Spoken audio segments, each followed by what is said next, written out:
2,210. That's the number of days your children will spend in school classrooms between kindergarten and 12th grade graduation. 2,210.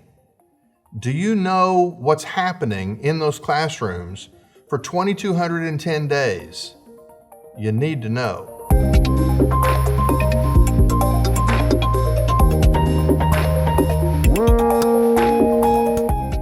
One of the myths about public education in our generation is that public schools are said to be value neutral. The problem is that's not possible. Now, when your child goes to school, they will learn several things. Over the course of a number of years, they will learn biology and grammar, algebra, history, art, physical education, they'll play sports, they'll learn social skills, they'll have geography, and a number of other useful things. But what your child is ultimately going to receive that will last a lifetime is they will develop a worldview. All education is essentially religious because by necessity, it deals with foundational questions of what it means to be human. There's no way education can ever be completely non-religious because it speaks to questions that require certain foundational principles to understand the world. Let me give you an example. Public schools in America actively teach religion in one respect. They often tell us that we can't have any religion, we can't have anything in public schools. And yet, the question of origins, where man came from, every worldview answers three basic questions. Where did we come from? How did we get into this situation that we're in? And how do we get out of it? What's the solution? Every worldview tries to answer those questions. Public schools, for example, teach a worldview based on purely naturalistic presuppositions. That's why the teaching of evolution is not just present in public schools, but it is actually protected by law, even though evolution as a theory is not observable, repeatable, or testable. It is a religious doctrine that is dependent upon naturalistic principles, and it has to be there because it's the only way to have a worldview that has no supernatural element to it. When I say it's protected by law, we can go back and find court cases. Webster versus New Lenox School District in 1990, Pelosa versus Capistrano School District in 1994, LeVake versus Independent School District number 656 in the year 2000, and in 2005, a court case called Kitzmiller et al. Versus Dover. In each of those cases, a teacher with religious conviction asked to be excused from teaching the theory of evolution, or asked to be able to teach the problems with the theory or the possibilities of other explanations for human origins. In each case, the ruling went against the teacher. In every instance, every challenge to a school district that has been brought by a teacher who is being forced to teach evolution, every case has failed. The religious origins narrative of evolution is actually protected by law in this country. That means that public schools, to varying degrees, actively promote not value-neutral education, but a worldview that is substantially anti-supernatural and permanently inconsistent with Christianity. Since evolution, we also could make the case that school districts are teaching not just value-laden science, but also sex education, LGBTQ plus ideology, critical race theory, and a host of other worldview and substantially religious issues. Well, the jig is up.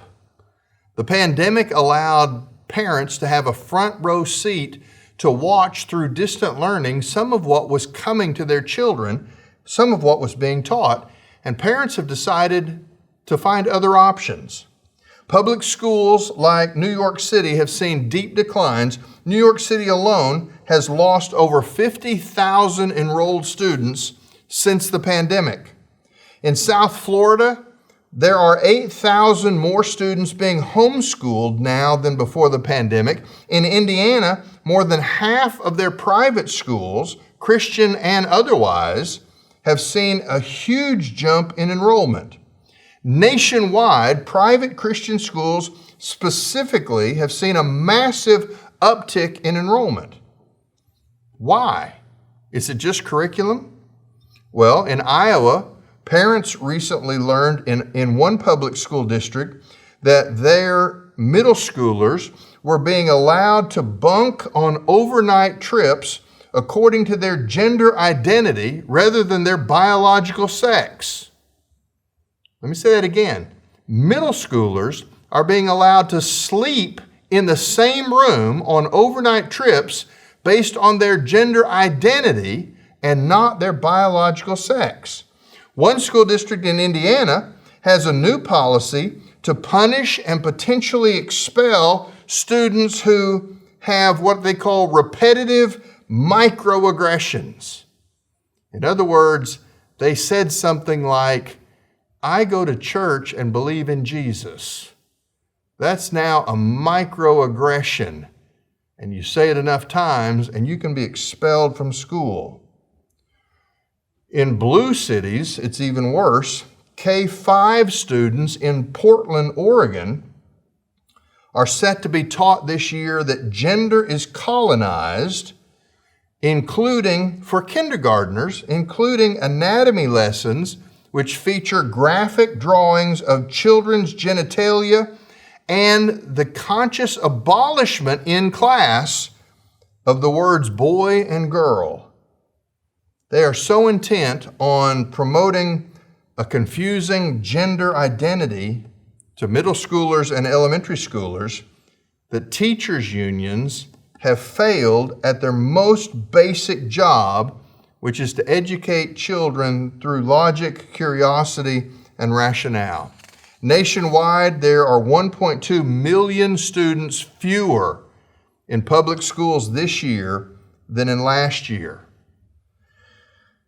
Many parents want their children to learn math, science, reading, so that they can be productive members of society. They don't want teachers encouraging their kindergartners to change their gender identity or to tell their third graders that they were born racist.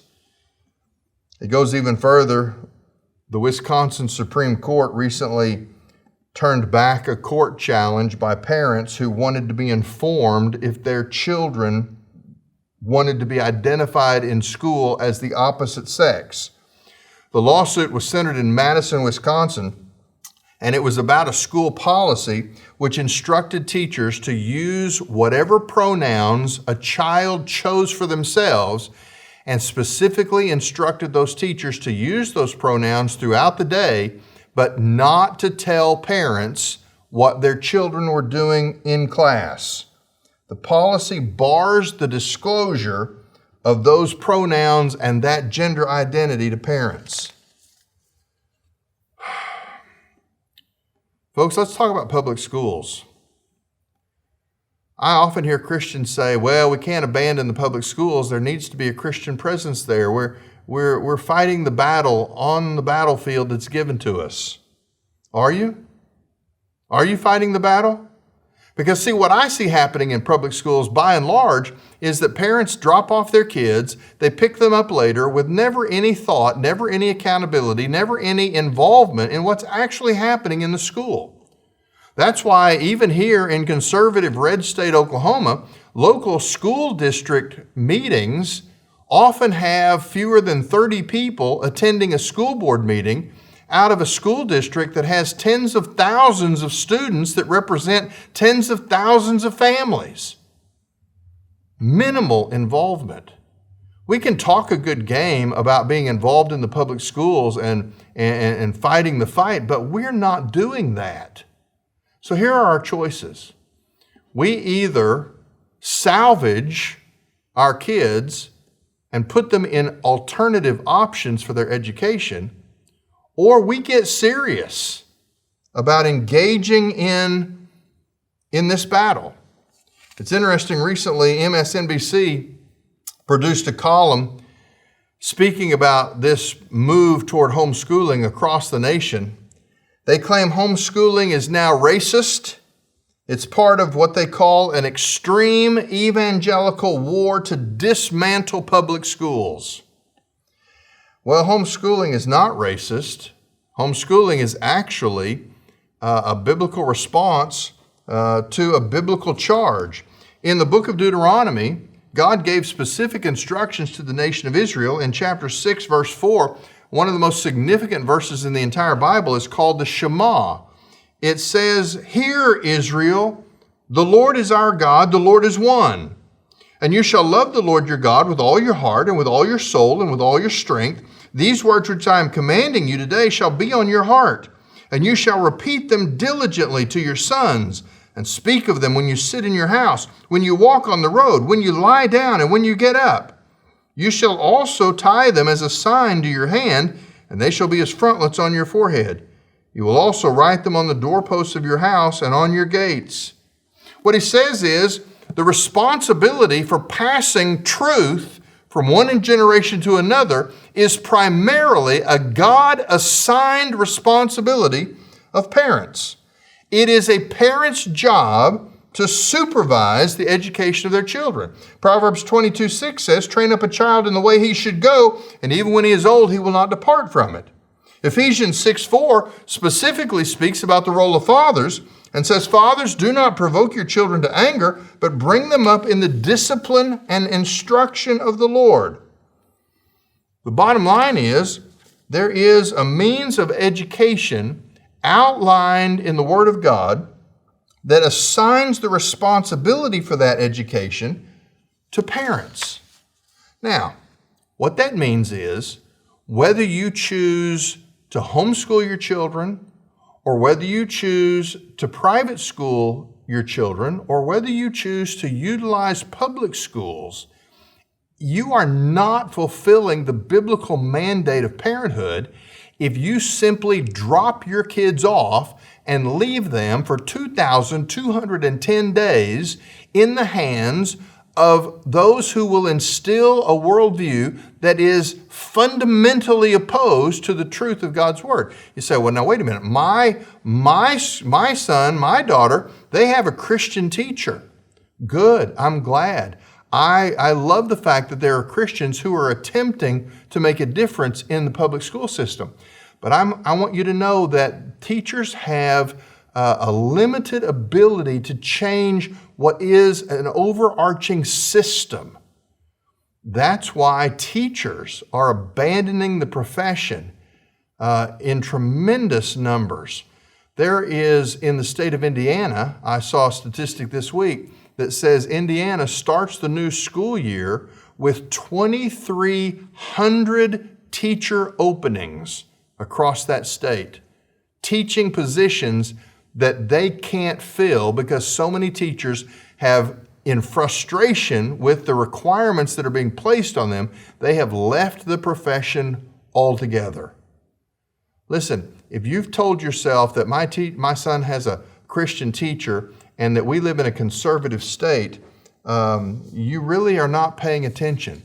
Public schools are less and less capable of fighting back against the dominant worldview that controls the teacher unions, the composition of curriculum, and the negative worldviews and social influences that are used to indoctrinate our children. There are a couple of things that we can do. There is an organization that is called Moms for Liberty. Moms for Liberty will give you a voice. It's a way that you can participate.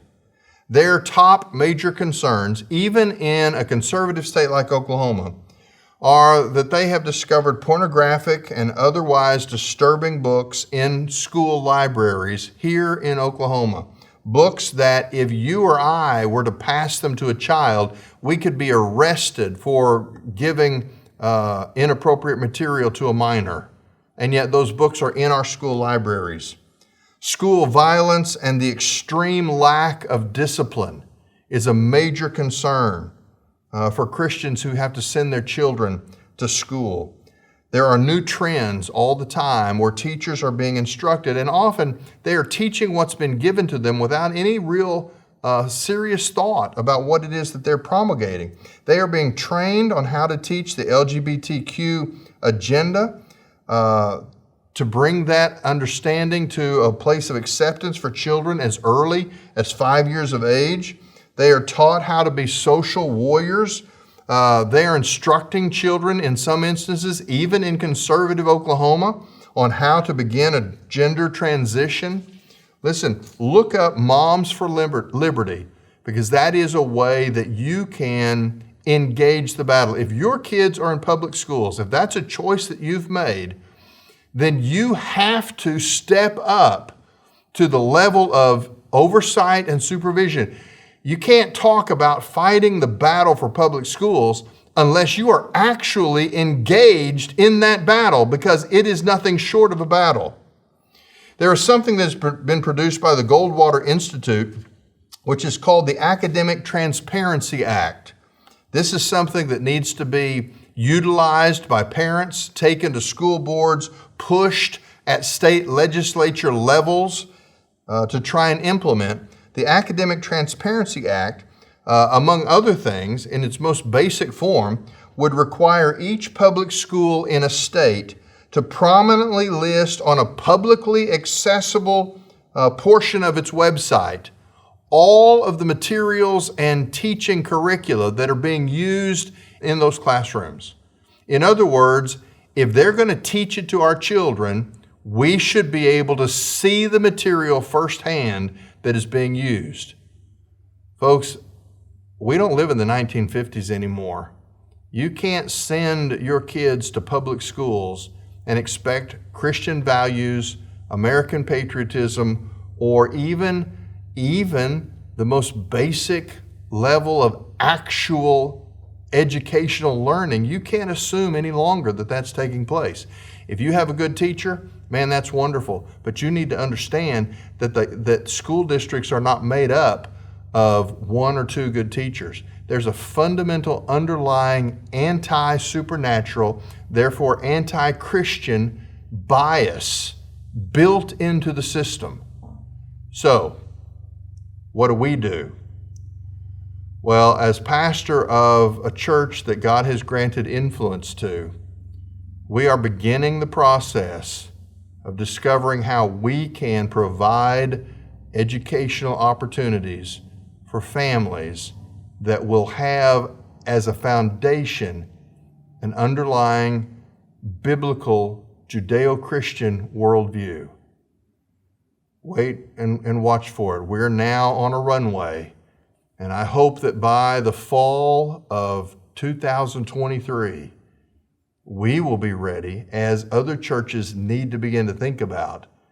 We will be ready to provide an educational option that will allow parents to take responsibility for their children's education and put them in a place that they can trust that truth is the defining characteristic of the curriculum. Folks, this is the new battlefield, and parents are beginning to rise up, but this needs to happen much more widely than it has so far. Why do parents need to rise up? Because it's not teachers, it's not administrators, it's not unions that are responsible for educating our children. It is parents. God assigned us that responsibility, and dropping them off in the car line does not fulfill the obligation that God gave you when He entrusted those lives into your hands. Go be a godly parent. Find out what your children are learning and supervise the transmission of truth from your generation to their generation. Literally, the fate of a nation, the fate of a generation rests on you being the parent God has called you and prepared you to be. This is Truth Currents.